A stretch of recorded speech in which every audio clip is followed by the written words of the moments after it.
You want to swing wildly at the internet like you've got the new pill in your hand, but you keep getting dead battered. Find the movement you want with NordVPN. They are our protection against terrifying cyber threats and wide-battered geo-blocks. NordVPN will help you get through any rights restrictions so you can watch all the cricket you want. We aren't always happy with the wickets we're on. Sometimes we need a change. NordVPN can switch your virtual location so your IP address is ready to cash in. So if you need to get around the internet's rules, or I suppose in our case laws, select NordVPN. They can help you watch a game on a cheaper stream in another country. Give NordVPN the ball and let them penetrate all your vast internet issues. Because if you need a VPN, go Nord. Use nordvpn.com/Kimber to get a huge discount off your NordVPN plan plus 4 additional months for free. It's completely risk-free with Nord's 30-day money-back guarantee. You can also receive a 20-gigabyte daily data voucher. The link is in the show notes. Protect your computer like a big hitter is coming for you at nordvpn.com/KIMBER right now. Hello and welcome, ladies and gentlemen, to episode 63 of the Footmarks podcast. I'm your host, Behram Qazi, who you can find at DefMango on Twitter. And with me, as always, is Jarrod Kimber, who you can find literally everywhere. And the title for this particular episode of Footmarks is Freaky Afridi. And of course, we'll be talking about a cricketer who was far ahead of his time, big-hitting, wrist spin bowling all-rounder, Shahid Afridi. And Jarrod, this wasn't in your piece, but do you know that originally Afridi was primarily picked as a wrist spinner, as backup for Mushtaq Ahmed, if my memory serves me correctly? I think that was in his book. Yeah, I mean, I think they knew he had some batting talent, didn't they? But he was certainly seen as a bowler, early on. There's something else that's not in my piece, which is if you go back and you watch the innings he played in Kenya when he broke the world record, it actually comes up on the screen. It says Shahid Afridi 21. Oh, yeah, have a look. It's really funny. It's one of my favorite weird facts that you'll ever see. So yeah, I think they knew enough about him that he could hold a bat, but it was more he was just in that period where people would throw random guys up the top order at times to see how they went. And I think he was probably more that Jaya Surya level, not quite his level as a batter, but that more Jaya Surya level of, he could bat a little bit, we'll give him a go. And then obviously he developed into the player he did. So everything with Afridi, it kind of happened by accident, but was still magical. Yeah, I feel like Jaya Surya being in the opposition team and opening the batting in the way that he used to open the batting, like he was belligerent, right, had a lot to do with why Afridi got that gig at first drop. Apparently, he had hit some big sixes in the nets, right? And then Captain Saeed Anwar just took a punt on him. I think even Wasim told him that you should take a look at this guy. He's hit some big ones against us in the nets. He comes and bats at first drop, and this was Afridi's first ever international innings and his second ODI. It was in Nairobi versus Sri Lanka, who were world champions at the time. And the rest, as they say, is history because Afridi smashed the then fastest century in ODI history of 37 deliveries. And it was as disruptive as a knock could possibly get in October 1996.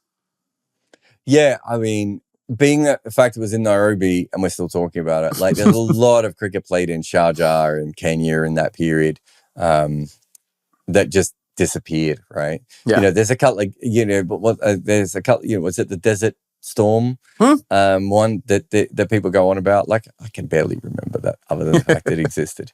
And so the fact that Afridi has, the ability to do that, I mean, it might sound weird to a modern fan to even be like, sorry, they were playing where now? But back in those days, teams went to Kenya quite a lot, and it was the UAE of its time. People loved playing there. That innings was just like nothing we'd ever seen. And it's 3 years before Lance Klusener comes out. We'd seen Thanos Jayasuriya, so there were elements of that kind of cricketer that we'd seen before, but never anything like Afridi in, his first international innings do something like that. That was certainly a story apart. Yeah, it's interesting you mentioned Nairobi in that context. Toronto was another, and Sharjah saw so much cricket, right? Sharjah cricket was a thing. But coming back to Afridi's knock, 11 sixes and 6 fours in those 37 deliveries. He scored at 15 runs per over versus an attack which featured Vas and Murli amongst other names, but those two were world beaters, right? And Sri Lanka were the team to beat at that point. They were world champions. So he went out and broke the record for fastest century in ODI cricket at the time. The previous record was held by Sanat Jayasuriya in 48 deliveries. So that's 11 more balls than Afridi. And it took 2 decades for cricket to go past Afridi's record, right? When Corey Anderson bested him and then A.B. de Villiers shortly after, which gives us an idea of the sheer magnitude of Afridi's knock. Yeah, I think that it took so long to be beaten and it's still a relevant knock. You know, I mean, obviously we've had a few records like that have stuck around. You know, it's the Bob Beamon. Do you know about Bob Beamon? No clue. When I say Bob Beamon, it's a funny looking name or sounding name. Sorry. Bob Beamon was the guy who broke the long jump record, and it stayed on forever. You know, when that means that every time someone plays a fast innings, Afridi's name was brought back up, right? Yeah, for a long period of time, and the fact that he played through all that period as well, because it's not like he was a 32-year-old who slogged some at the end of his career and then played a couple of years and disappeared. Like, he was being brought up and we were still watching him slogging. So, you know, I think it's hard to, like, you were probably a little bit young. How old were you when he made that innings? 2. I was 2 years old. Yeah. 2 and a half. A little bit too. You were, I mean, obviously you're out in the nets trying to fix it the next day. But, you know, I think I was 16 when that happened. And there was a big thing of like, what is this? And, you know, what can we see? We just saw grainy highlights on the news to begin with. And then obviously you've got the YouTube clips years later and everything else. It stuck with us. That was what we were trying to do, was make the 100 in the backyard as quickly as Shahid Afridi had done in Nairobi. And he was supposedly 16 at that time, but we all know that was the incorrect number. And it's funny because in his book, Afridi went on to confirm that he wasn't actually 16. And then he contradicted his age in his book as well, which was hilarious. I don't know if you remember this, but this happened. I mean, so the thing is that I think the 16 thing did play a huge part in it. But by that stage in the 90s, we as a collective cricket community had worked out that Pakistani ages were negotiable. Yeah. I remember Atif Nawaz once saying, I don't know why everyone always goes on about Pakistani ages. And it's like, because Atif, it's funny. And it's funny when they admit that they're not that age. And then it's funny when they fight to be that age. And all these sorts of things are quite funny. I'm sure if you're an age group cricketer and you actually have your real age on a passport and someone else doesn't, it's probably annoying. But it's a funny fact that we have. But I do think, going back, the fact that he was 16, like, it was huge. Like, I was the same age as him when he played that innings. And all of our friends were just like, I cannot believe a 16-year-old has hit the ball the way that this guy has. And so it played a part of the story, even if there was always an asterisk on the 16, and we all kind of knew that. And within a couple of years, like, the 16 bit was kind of laughed at a little bit. But it was it's part of the story, the narrative, right? Absolutely. And I mean, he definitely aged like fine wine when it comes to appearances. He still looks like a young lad, right? And to the Pakistan age thing, Hassan Raza debuted at 14 years of age? So that's definitely, you take those ages with a kg of salt, not an ounce, a kg. But the Afridi age thing did become a part of his narrative, and you call him in your piece a time traveler from the future. And that is correct, because if you look at his ODI career, he was playing T20 cricket before the advent of T20 cricket. Whilst he was playing ODIs, he had a true strike rate north of 40 in most of the years where he played ODI cricket. And his lowest true strike rate in a calendar year was 14 throughout his career. Considering the era that he played in, those numbers are unbelievable. Yeah, I remember going back, and when I wrote a big piece on him for Cricket Info years ago, and when I went back through some of his years as an ODI player, and you got to remember, him and Virendra Sehwag, I think, are the two players that we kind of thought they were really good, but not great. And in fact, in Sehwag's case, I remember I wrote a piece for Cricket Info, and I wrote that Sehwag was a great ODI player, and an Indian sub-editor was like, no, he wasn't. And I was like, if you put those numbers in modern cricket, this guy's a great. So why was he not a modern great back then? And it's just because we weren't thinking about those things. Yeah, I'm not having a go at the editor or anything else, but you go back and you have a look at some of these years. So in 2004, Afridi plays 15 ODIs. He averages 21 with a strike rate of 147.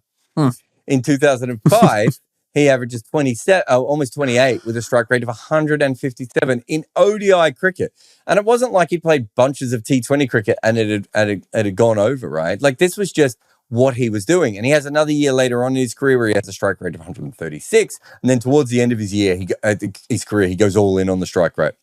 And he has 3 big years, right? But there's 136, 144 in there.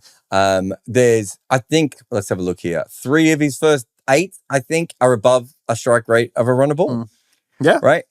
And we were looking at it as well, you can't rely on him. He's only averaging 20 or 25. We weren't factoring that they could fit an extra batter or an extra bowler into the side because of Shahid Afridi. And then, okay, he's only going to make 20 or 25. But he's going to make that 20 or 25 off about 18 balls. And because of that, he's going to completely change the trajectory of this game. Yeah. And we now understand what that means because essentially he was doing a better version of what Sunil Narine was doing in T20 cricket decades beforehand. Absolutely. And Afridi is someone who got a lot of flack for his inconsistency with the bat. But given, and of course, you've made a case for Afridi, the batter over here solely with that strike rate and average combination in ODIs. But if you look at his prowess as a limited overs wrist spinner for a decent chunk of his never-ending career, right? He was a frontline spin bowler. And he would bowl you 10 overs in an ODI, and in T20 he was even better. How much did that low average actually matter just because he's giving you ridiculous balance? Also, in a Pakistan team where no one can field for shit, Afridi was a very good fielder as well. He had such a massive value add overall that you take that average hit, especially when you look at the impact that he's providing with that strike rate. Yeah, I think he probably, what's he average overall? 20-something. Yeah. Is it 23? Yeah, 23 and a half, right? I reckon you still would have wanted him to average 27. Yeah. Right? And if he averages 27... Like he was even a good enough bat at times to just take that average up to 28, 29, 30. Even if it was 30, we would talk about him in completely, in a completely different breath. Yeah, but I still think he would have been seen as a failure because everyone else was averaging 35, 40, 45, right? But you're a 10-over bowler. As a 10-over bowler, if you're averaging 30... No, I get what you're saying. But what I mean is, I don't think he would have suddenly been thought of as the player that he should have been at that point. He's had a strike rate of 117. If he has a strike rate of 110 with an average of 30, I think he's absolutely a fantastic player, just as a batter on his own. But he often came in situations where Pakistan were not particularly fast, right? He needed to bat quickly in a lot of situations. There's no doubt that we've all seen a game where he's given away his wicket by over-attacking and that he played in that kind of way. And if you look at what he did in Test cricket, I almost think if he played the way he did in Test cricket in one-day cricket, he actually would have been thought of as a great batter in that period because he would have averaged high 30s then. And still, in Test cricket, I think his strike rate was 85 or 84 or something. I have those numbers. Yeah. In front of me. It's the highest strike rate, I think, in cricket history, unless Tim Southee is past him. He averaged 36.5 at a strike rate of 87 in 27 test matches with 500s to his name. But if you break down his test career, a lot of that is against India and the West Indies. So he kind of dominated or, tormented 2 teams, and against the rest, he was bang average. He was bang average, but I mean, I don't think the India team was particularly bad. And, the West Indies still, I know he comes on at sort of the end of the great West Indies run. But it wasn't particularly always easy to score runs in the West Indies in that period. And if you look at his numbers against Sri Lanka had a really good bowling attack in that period, and I thought he was absolutely fine. And he didn't play consistently. But the point is that I think he could have reined himself in to be that kind of player and he would have been more socially acceptable, right? But I'm kind of glad that he didn't, and he played in that other way. And it's still a boost if you know that you've got a guy who can hit 23 off 17 consistently. I think that's a huge advantage to have in any team when you know he's a frontline bowler.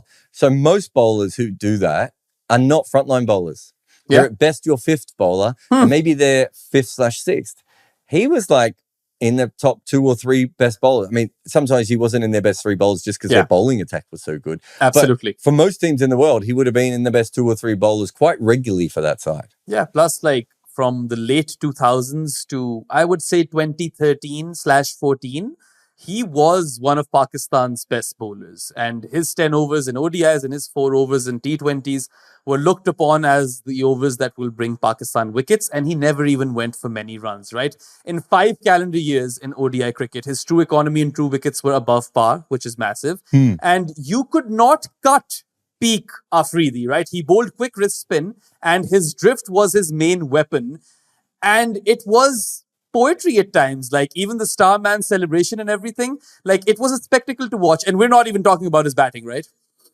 No, I mean, look, he was captivating. The amount of times he would just set a player up to cut him because he knew he was going to bowl the quicker one next one and bowl him it just seemed to happen so often.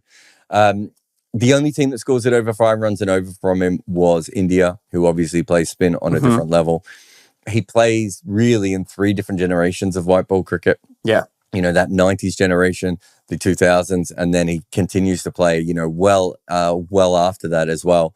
In that sort of, you know, the start of the future of ODI cricket. He was a fantastic bowler and a very consistent bowler. Bowling average of 34, I reckon, is a bit higher than the way I remember him.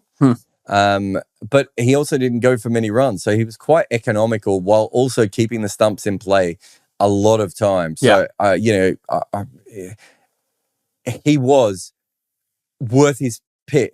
He was worth his selection as a bowler pretty much throughout most of his career. Now, because it's Pakistan and Mushtaq Ahmed was around at times and Syed Ajmal was around, there were probably times when, and Saqlain Mushtaq, they probably had better spinners than him. But I'm not sure they were ever that much better than him. And he was maybe more consistent than some of those guys in some ways and had he had a bowling style that I don't think could ever kind of go out of fashion, if that makes sense. Yeah. In that he was kind of a defensive attacking leg spinner, you know, keeping the stumps in play, making sure you could never hit him. And if you let him in, he could take 3 or 4 wickets. Yeah. I mean, he was one of the best spinners in limited overs cricket to attack the stumps. And at times he would bowl his quicker one, which would clock like 75 miles per hour, something like that. The drift he got was insane. And you make a very fair point that whilst there were some better spinners in and around Afridi's career in the Pakistan unit, he was right up there and wasn't too far off them. And I mean, you couldn't hit him very easily. There was so much going on for him. I would be very curious to know how he would have fared in modern day T20s as this sort of bowler. Because you see Rashid Khan, and he is arguably the best T20 wrist spinner in the last decade, right? He was inspired by Afridi's bowling. So his impact as a bowler alone was quite vast. Yeah, I think if you look at it, we had quick wrist spinners, Chuck Fleetwood-Smith, Tiger Bill O'Reilly, and then Chandrasekhar. So that's 40s through or 30s through to 60s, 70s, right? And then fast wrist spinners kind of die out. And we have the, you know, more Abdul Qadir was fastish. And then we have Shane Warne and Mushtaq Ahmed and those sorts of guys. And then Kumble and Afridi come very similar at a very similar period and sort of bring back this art. Yeah. But we all love Anil Kumble. And I'm sure that there are, you know, chartered accountants in Bangalore now who are going to get upset when I say very few people wanted to bowl because of Anil Kumble. Right? In the same way that Lance Gibbs is one of the greatest bowlers of all time, I don't think Lance Gibbs inspired too many people to try and be Lance Gibbs. There's no doubt that lots of people tried to be Shahid Afridi. And, you know, I'm one of them, right? And so I do think that there was a sexiness and a, you know, and I think that played a part. And, you know, Rashid Khan might have been inspired by Anil Kumble, but how could you not be inspired by Shahid Afridi, even if he wasn't as good a bowler as Anil Kumble? Yeah, and the hair, the looks, the aura, all of that matters, right? When you're like Anil Kumble is a legend, you know, of Indian cricket and world cricket. Of course, he has 619 test wickets, but Afridi was the poster boy as well, on top of being all those other things. And I feel like that also has an element to it where people wanted to replicate him and be like him. Yeah. No, I think that's very fair. There's just, it's He was sexy. I mean, there's no other way of putting it. He was sexy. So I think I wrote about this a few years ago when I was writing about the Afghanistani team. And you might know the movie. I don't know Bollywood at all and don't watch Bollywood movies. But I was working and I had my laptop open. And between the cracks in the seat in front of me, I saw a Bollywood movie, but Shahid Afridi was in it. And it was all about Shahid Afridi and how he inspired. And there'll be like a million people in the comments telling us what this movie is. And I've been told what it is before. But you're watching... This was probably, 2012, 2016, it might have whenever been it was. a Lollywood movie then. Might have been a Pakistani movie. No. Really? No, it's a Bollywood movie. And the kid is inspired by Shahid Afridi. Because I know about this because I wrote about it at the time and all these people talked about it. He was inspiring people on both sides of the border. Wow. And I think that's a really important thing to remember now because that's not the way the world works anymore, right? But he was still doing that at that time. Even as the relationships were getting worse, there were still Indians who were like, I hate Pakistan. I hate, this Shahid Afridi. Because he was a romantic figure, right? Yeah. He was kind of like Wile E. Coyote, right? Like he had all the, you kind of knew it was going to fail and it was going to be spectacular, but you were going to be entertained by it. Absolutely. And so he really was a cricketer unlike anyone else. And so you can see why, especially to young Afghan cricketers who have Pashtun origin, like that's the guy you want to be. Absolutely. And when it comes to India, of course, he had such a fantastic record versus them, particularly with the bat. Whenever he came out to bat versus India, he came out with some fire in his belly. And quite frequently, you would see him go, or enter into blast off mode or whatever. Afridi was a hard-hitting Mad Max of a batter, probably the maddest Max cricket had seen up until that point. And he also batted in a lot of different positions, didn't he? He opened a lot in ODIs. That was the start of his career. And then, he also did that to good measure. He was quite a decent ODI opener, especially in an era where you needed one of those guys up top who would just go and smash sixes. He didn't do that as much in T20s, however, T20Is in particular. And do you think that was perhaps an opportunity missed by Pakistan? Because let's imagine Afridi just enters the fray today. He starts his career today. Surely you give him the batting power play. I mean, yes, because I don't know how you set a field to him in the batting power play. I wonder if they just thought he was a bit of a liability once the ball started moving around. And that although how many times did he open in one-day cricket? Surely enough to at least show them it could work, right? Yeah. So yeah, I don't know. The truth is you could bat him anywhere from 1 to 7, even 1 to 8 in a T20 game, and he fits in. But maybe we didn't think about T20 cricket in the same way back then. I always found it interesting that they kind of decided he was a number 3. Do you remember that? Like Pakistan, the T20 World Cup 2009. And it's a weird thing looking back on because you're like, well, what if they don't lose a wicket early on? Right? Or what if they lose a wicket in the first ball? Then shouldn't he just be opening anyway? So I never quite understood the full theory behind it. And if you look at one-day cricket, they kind of started with him as a number 3 at times as well. So even in Test cricket, he would open the batting.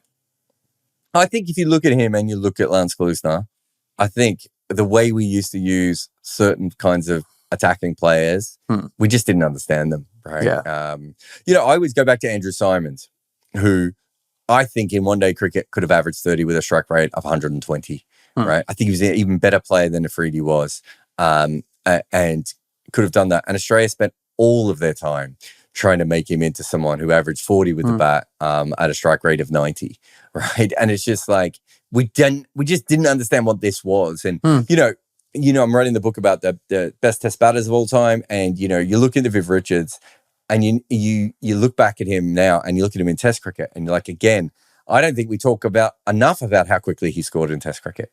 Yeah. And it's because we weren't focusing on those things because traditionally they hadn't been as important. And I think Viv Richards and, Chris Srikanth and Mark Greatbatch and all these sorts of guys, we didn't have the vocabulary to understand it. And it also means that we didn't use the players in the best positions. If you make any content, Minvo Pro is the tool for you. Take your long format content and cut it and slice it for social media. This AI-inspired weapon will turn your one piece of work into so many clips. Try Minvo.pro now.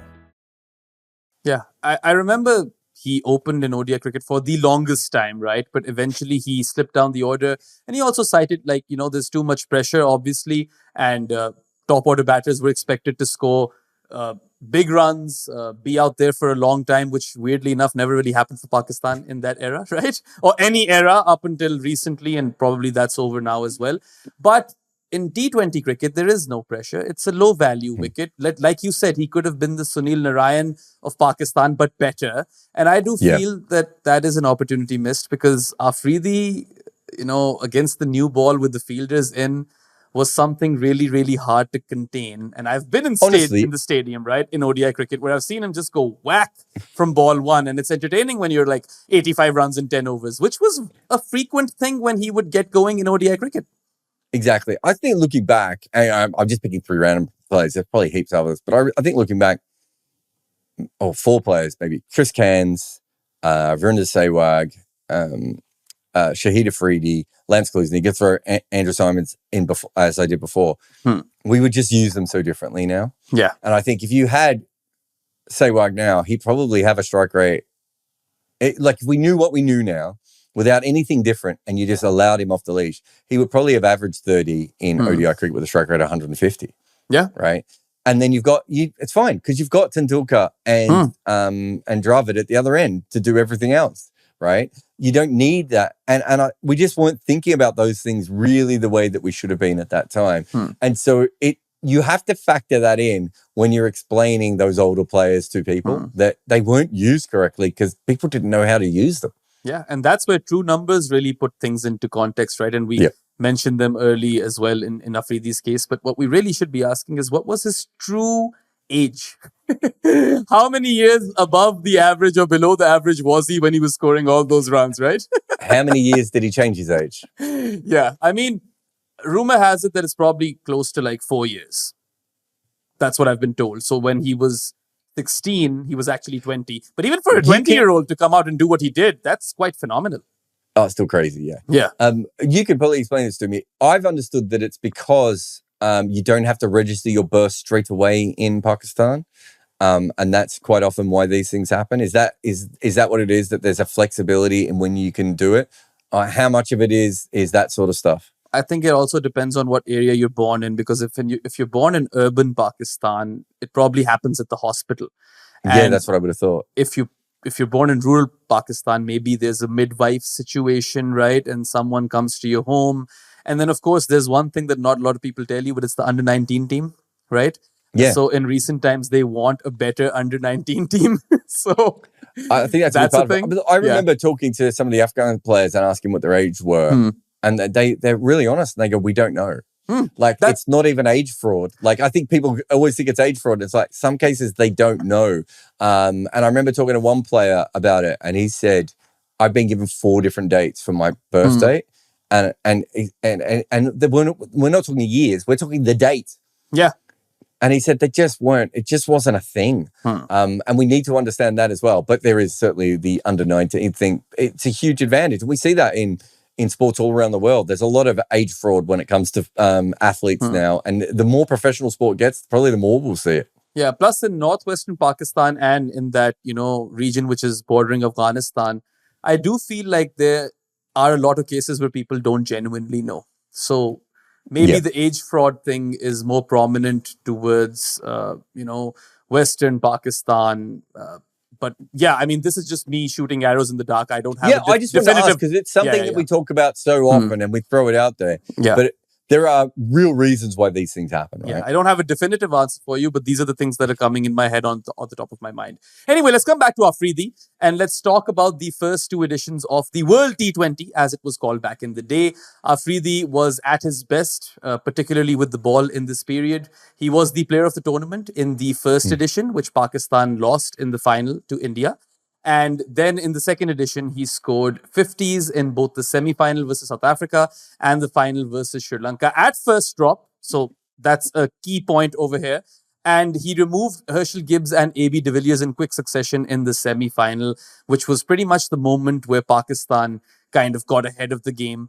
And that tournament was probably the best we saw of Shahid Afridi, the batter and bowler, the complete all-rounder, right? Because in 2007, he was exceptional with the ball, not quite as much with the bat. In 2009, he married his, belligerent batting with his incisive wicket-taking bowling. And that's where the Starman celebration also became very, very mainstream, didn't it? Yeah, and if you look at his ODI numbers, he's probably just beyond his peak at that point. And that's probably one of the first times he really takes T20 cricket seriously. So it's a little bit like Andrew Simons and Vrinder Sehwag. We have kind of an idea of how good they could have been, but sadly we don't have the full evidence. But when he took it seriously for whatever it was, 2 or 3 years, he looked like the best T20 player in the world. It's just that, again, we weren't thinking and talking about stuff like that. And also kind of is like, of course Afridi's good at this cricket because it's not serious cricket. Like, I think there was an element of that being played as well. But he was so exceptional in that tournament in England. And I don't know if we've had too many better tournaments or back-to-back tournaments than he's played ever. Yeah. He just was at that level. And as I said, I think it was probably, beyond his peak as well. I mean, Dilshan took the Player of the Tournament award in 2009. Of course, he had an exceptional tournament with the bat. But I felt like that performance by Afridi in the knockout rounds, like, I haven't seen a lot of that. Of course, there's Bumrah now, and that's a different kind of, performance because he's a bowler who no one can play. But Afridi was everything you wanted in a T20 cricketer. And he couldn't really maximize on the format because he was born a decade early, right? If he was born a decade or 15 years later, he would have been one of the most prized commodities in the format. And he would have been able to maximize it as well. People would have used him differently. It's really a tragedy in many ways because I remember when he won the Player of the Tournament award in the first edition of the World T20, Ravi Shastri said that it's like this format was built for you. He was the format. He was the prototype of what a T20 cricketer should be. And that holds true even today. Yeah, and I think that's probably the biggest shame for me. And look, there's a lot of cricketers we've missed out on, but we knew that we missed out on him, right, in this format. And, I do think it is a very annoying thing that we missed out on it. But I think through that World Cup, we got to see it. I think Dilshan was the player of the tournament, but also, was that one of the tournaments where the finals didn't count? We would have to go back and have a look. Yeah, I can't quite remember. I don't think it was, but Dilshan was magnificent in that tournament as well. But yeah, look, he was just absolutely made for this form of cricket, which he kind of, I suppose, was, what would we say? He was 7 years ahead of his time. He was 96 and it comes out in 2003. And then to think that, almost a decade after he makes his big splash, that's the point at which we start to see these things sort of kicking off. It's a real shame, but at least we got to see it, I suppose, is the difference between him and some of the others. I would say maybe 14 rather than 7, because if he debuts in 2010, then he has a very, very lucrative and entertaining T20 career at the very least. Speaking of how he was so good even beyond his peak years, if you look at his true average and true strike rate in 2009, 14 and 16, those 3 T20 World Cups, right? 2009, sure, he's closer to the years where he's at his best, but 14 and 16, we know he's washed. And if you saw Afridi play in 2014 and 2016, he was a shadow of his former self. He was still a frontline bowler in the format, but he would start going for runs, and with the bat, he was just, not the same Afridi anymore. But even then, he was above par on true average and true strike rate on the bat, which goes on to show you that longevity was a thing in his game as well. And clearly, if he was 4 years older than what we thought he was, then he was playing well into his 40s. Yeah. He was a magnificent athlete, wasn't he? I know you talked about him being a good fielder before. He wasn't like a great fielder, as in, he was a very good fielder from Pakistan when they didn't have a lot. Yeah. But he wasn't a great fielder. But there's a bit of Imran Khan about him where he's just like, you can't be that good an athlete and that average a fielder. Like, you should just be better in the field. I mean, there was that Styrus catch, if you remember, for the 2019 No. I think that's what I mean. Yeah. But that almost showed us what he could have been. I don't think he ever 100% took fielding as seriously as he could have, which is fine. Like, no no one's having a go at him for that because it was an era where that was just starting to become a bigger thing, and it wasn't a big deal in Pakistani cricket at that time.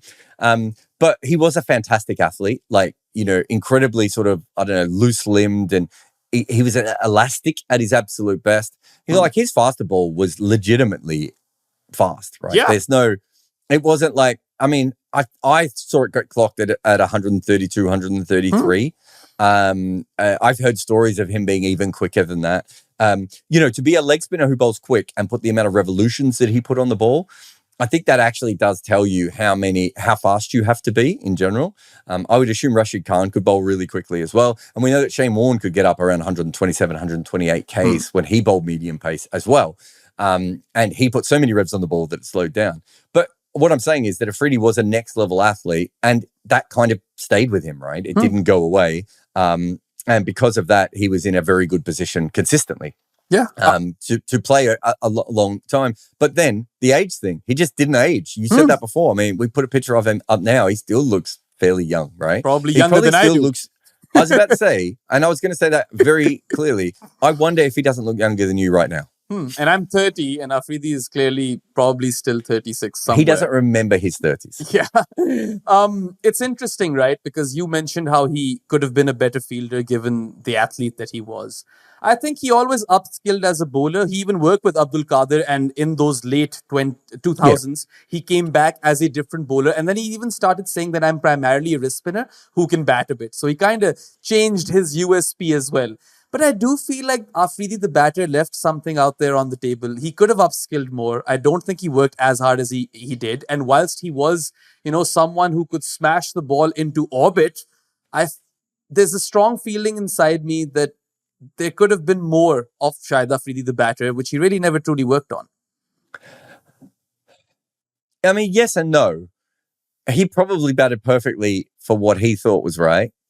And he probably didn't bat the way that we wanted him to, right? As I said before, I think he could have averaged mid-30s, or at least low 30s in ODI cricket with a strike rate of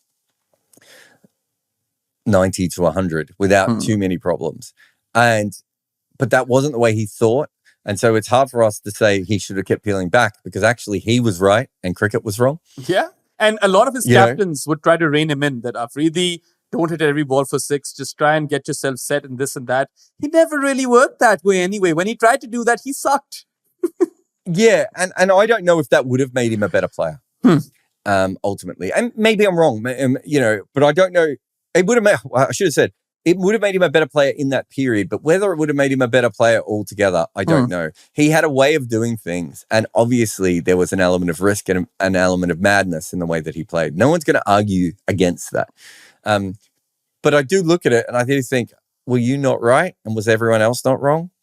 When it comes down to it. And also, you know, there's that whole idea of, oh, you know, if we just pull him in, well, not everyone can be pulled in, right? Not everyone can be retrained and think about things differently and do the things that you want them to do. And I do wonder if it's as simple as that sometimes, of he did exactly what he needed to do at that time and was absolutely fantastic with it. And that's the end of the story. Yeah. He managed to be a brilliant cricketer at what he did. He wasn't a perfect cricketer because he wasn't supposed to be. He was supposed to be a delight, and he was a delight. He was a trailblazer too in many ways, right? Doing something that not a lot of people were acquainted with back in the day.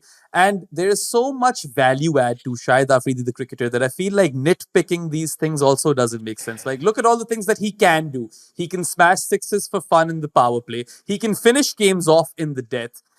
Shahid Afridi took wickets in heaps, in clusters, and at a very low economy. That is not a very frequent combination in cricket.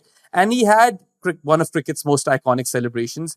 The biggest thing about Shahid Afridi growing up supporting Pakistan is that he would win games of cricket which were or seemed unwinnable. He was that cricketer, right? He was that X-factor guy. Yeah. I think when it comes down to it, he brought joy, right? And so not all great cricketers bring joy. There are far better cricketers than him that haven't brought joy, right? Yeah. And so it's hard to say, oh, he should have done this and he should have done that. Because from 1996 until almost till his retirement, he was the player that you wanted to watch bat the most. Yes. Now, it may not have lasted very long, but in fact, the player that you wanted to bat the most is wrong. Let me rephrase that. He was unmissable. Yeah, you would not want to miss a single delivery when Afridi was batting. Yeah. And I've said this before, that McCullum becomes that player kind of on the back end of that. We haven't had that many cricketers. Even Viv, I think, as great as Viv was, I'm not sure if that's the word that you would use for Viv. He would be towards that. And in some ways, at least, with Viv, it's going to last a couple of hours and, it may be absolutely magical. But it's a slightly different situation. Whereas I think in McCullum and Afridi's case, every single ball was an event. Yes. And I think when you have a situation where every single ball is an event, then that player sort of transcends. I mean, we've already made the case that he has incredible numbers and deserves to be thought of as a much better player than he probably was remembered as.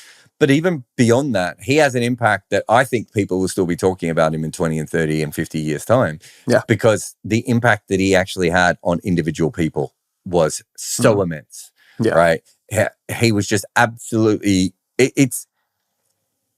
It's hard to tell a modern, younger fan about a player like that because it felt like he could score 2 runs, 2 boundaries a ball in an era when no one else could even hit boundaries.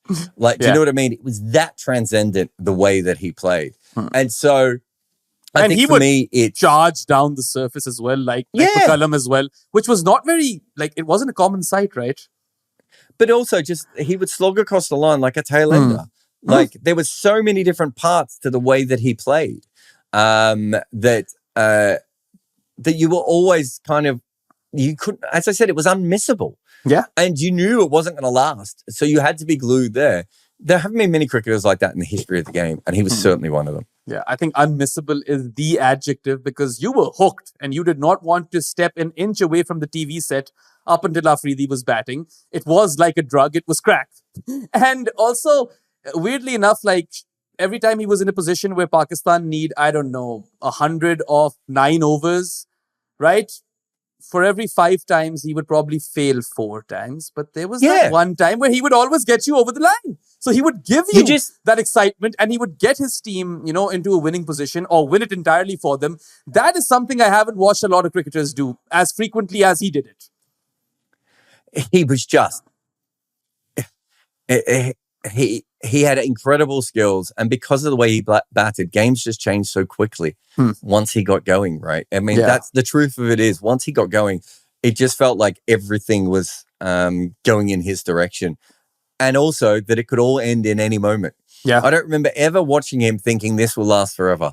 Right. And I didn't see peak Viv, but I saw the sort of the end of Viv's career. Sometimes you thought, well, Viv's going to be out here for a while. He's on one, right? Brian Lara's going to be out here for a while. McCullum, he's going to stick in. With Afridi, it almost always felt like it could be over in any single moment. And yet he could win the game and he was more likely to lose the game, right? Yeah. He was much more likely to not out at that stage. And you couldn't not watch because you had no idea what was about to happen next. If the word thrill was a human being or a cricketer, it would be Shahid Afridi. And it was very on a knife's edge. You're walking this tightrope and it's just that level of adrenaline that you felt as a fan as well, which is what made him special. And Jarrod, you watched him score his first ever T20 100, didn't you? It was when he was playing for Hampshire versus Derby. So talk to me a bit about that experience because this is at a time where Afridi is his actual age might be 45 or something. Yeah. I think I can tell this story now. I was talking to someone from that team. Anyway, I won't name the person. I probably have before, but and we were like, "Why has Hampshire got him? Like he's so old." And it wasn't obvious why you would want him in your side at that point.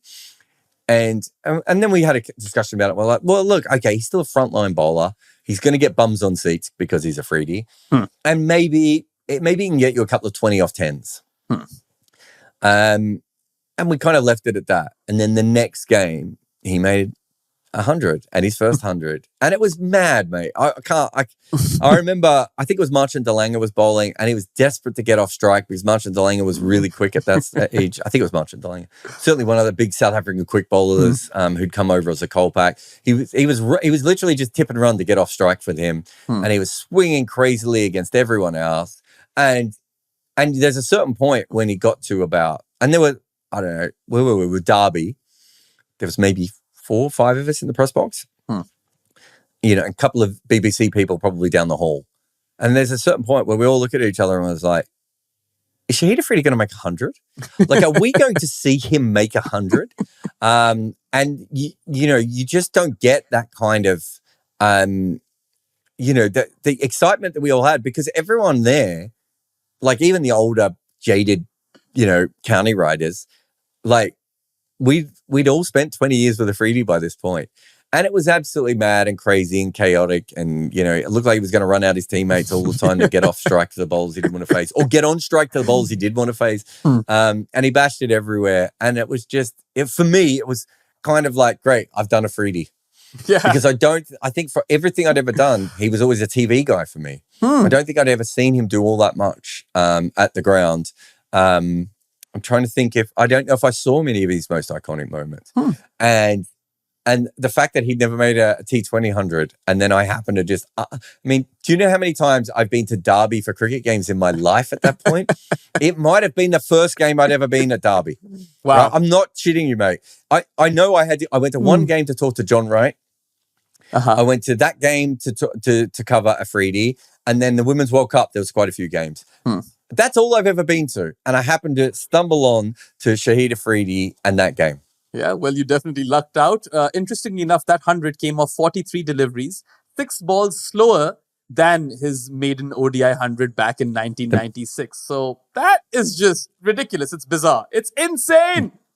He actually slowed down. Well, at least we knew he was human. He could finally slow down. Yeah, and you said unmissable when he was batting, but at least for me, in the latter half of his career, his bowling was unmissable as well. There was a certain thrill attached to that as well. And just to close off this podcast, you often speak of cricketers who were, you know, ahead of their time. Victor Trumper is one that you often mention. And then, of course, there's Viv Richards, who was basically an anomaly when it came to batting in his era. Sehwag is another disruptive cricketer. You can throw him in the mix. Would you say that Afridi is that same ilk of cricketer or / disruptor? Yeah, I think so. I mean, the interesting thing about all those people is you say disruptor, they didn't really disrupt cricket, because it's not like after Trumper, people start batting with this speed, right? True. And the same with Viv Richards. I would almost say that they're beyond disruption, right? They're so far ahead of their time that they still work, but no one can even mimic what they do. And I think that we all saw Afridi do this for years. Yeah. And yet we never actually saw him change anyone. People didn't really pick up the Afridi method, right? Yeah. And certainly with Viv and Trumper, and even with Sehwag, I think that's all pretty similar. And I think that that's even beyond being simply a disruptor. That's like, the problem was the world wasn't ready for Shahid Afridi, but he was certainly ready for the world. Yeah, and whilst he was loved and adored and people would pay top dollar to watch any game of cricket where Afridi was playing, perhaps he wasn't appreciated as much for the enigma that he clearly was. He was you were too young for a lot of this, but he's a frustrating player because we didn't know how to put him. We didn't know how, I would have conversations with my friends going, why are you down on Afridi? This guy is joyous and beautiful, and I can't believe we get to see him play. And they're like, mate, he's averaging 22. And they're right? And he was so far out of his time from that perspective that I get what they were saying. But I don't think that ever meant that even those people who would bitch and moan, and I'm sure you'll find some great old Pakistani uncles who still moan about all the time he threw his wicket away, they were still watching. And I think that's the most important thing with him. And even though there were many, instances where the situation didn't require Afridi to go ham, and he still tried and got out. People should think about all those games where Pakistan were down for the count. They were out. They had lost the game. And Afridi managed to win that game for Pakistan. I can at least count 10 to 12 such instances on my fingers with bat or ball. And I think that's what made him special. He was the ultimate match winner, and he was entertainment like cricket had never seen before. So, that's... Yeah, and also I think there's a certain point at which obviously the record is more important than the entertainment, right? Yeah. But there is a certain point where this is a sport that entertains. Yeah. And Right? Ben Stokes would love that, by the way. Yeah, but it is, isn't it? Like, we pay to watch people. And okay, I'm trying to think of a random player who Hashim Amla might go down as a better one-day player than Afridi. I'm not sure, but let's say they're at least on a similar tier in most people's books. I love Hashim Amla, and he was obviously incredible to watch. But I would pay in one-day cricket 100 times out of 100 to see Shahid Afridi playing a game ahead of Hashim Amla. Yeah, right. And that's not having a go at Hashim Amla. It's just that Shahid Afridi was, I think I might have written this once. He was like every single Pakistani fast bowler all wrapped up into one player who somehow wasn't a fast bowler and was a slogger at the same time. Yeah. Like, he kind of had every sexy, cool thing about him in one package. And, I don't know how many people turned gay because of Shahid Afridi, or no one turns gay because of Shahid Afridi, but discovered their sexuality through Shahid Afridi, I suppose is the best way of putting it. He was a cricketer that was sexy in a way that really didn't necessarily exist before him. Yeah, and superstardom took a different turn as well. Sorry, I'm going back to something we were talking about earlier, but it just occurred to me. He took roughly, 390-something wickets in ODI cricket. I wonder how many of those were LBW bowled, because that's basically how he got his wickets more often than not. And mostly in the pre-DRS era. Like, yes. Him and Kumble, and I know that you could argue that Afridi and not Afridi, Warne and Murali also would have done better, but Kumble and Afridi were bowling for DRS when there was no DRS. Yes. How much better they would have been in that era is really interesting as well. And it is a shame that people will be talking about him in years to come. You said 20 to 30 years. But to have witnessed him is something entirely different. And that's something that those people are going to miss out on, because as fast as cricket is getting, Afridi was still an experience, right? It was that one pill of ketamine or something that while you're still on it, God knows what's happening. Yeah, and I think that's one thing that people need to know going forward, which is there are going to be people who score quicker than him, and there already are, right? Yeah. But, there are going to be people who score quicker than him and everything else. But I remember doing a graph a few years ago, and you've got like Viv Richards up here, then you've got everyone else. Maybe Kapil Dev has a spike, and then you have Shahid Afridi. There aren't that many players who make a lot of runs with that spike. When you are that much quicker than everyone else, it feels like and especially with Afridi and probably with Kapil Dev, although he didn't bat as high, there's a sort of thrill ride that you're on of like, this may not last very long. Yeah. And if you think watching Andre Russell is exciting now, imagine what it was like to watch a 16-year-old make 100 off 37 balls in 1996. Like, that blew your mind way more than almost anything Andre Russell has ever done. And that's not to say that I don't want Andre Russell to be remembered for 20 years' time as well. That's just the level that we're on when we're talking about these sorts of players. He was there for a good time, not a long time. But if you look at his career, he was there forever, right? He was there for a good time and not a long time, and still somehow managed to make it a long time. Absolutely. And on that note, we shall wrap up this podcast. Thank you to everyone who stuck with us till this 51-minute mark, all of our listeners and viewers. And just a quick reminder for everybody, you can go to goodareas.co and bookmark that webpage. That can prove to be a one-stop shop for all the work that we do as part of our team, whether it be written work, podcasts, or videos. And yeah, that wraps up this episode of Footmarks. Hope you guys enjoyed it. We'll be back with another episode next week. That is all for now. Goodbye.